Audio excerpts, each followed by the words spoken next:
бесінші энергия орталығы вишудха чакрасы, ол тамағымыздың тұсында болады.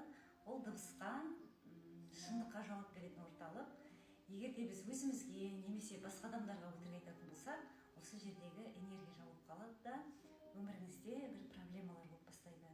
Сондықтан да осы жердегі энергия жақсы жүріп тұрсын десеңіздер, ешкімге маңыздысы өзіңізге өтірік айтпай өмір сүріңіздер.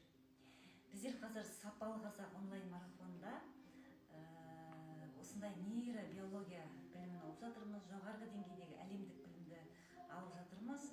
Бәрін үйренуге болады екен, және бізге үйреткен көп нәрселерді.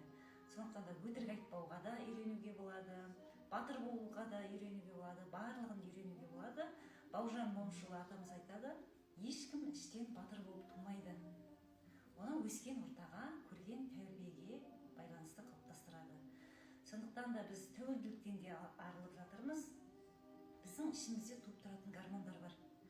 Үнемі жақсы, позитивте жүретін болсақ, секунд сайын бізде ішімізде гормондар, белоктар бөлініп тұрады да, өліп немесе тіріліп тұрады. Егер позитивте жүрсеңіздер, жақсы гормондар, жақсы белоктар бөлінеді.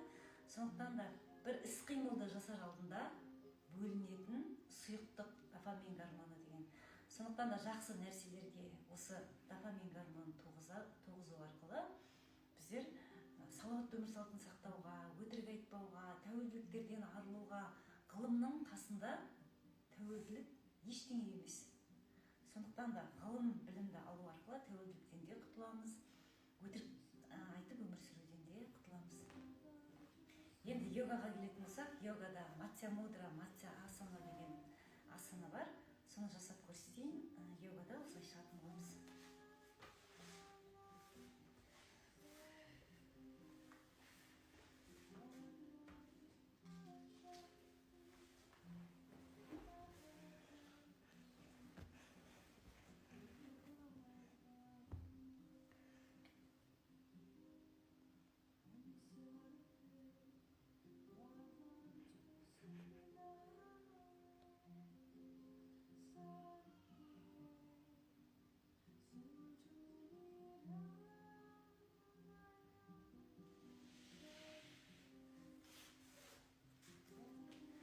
Осы асананы жасап, ешкімге, өзіңізге маңызсыз өтірік айтпай өмір сүріңіз.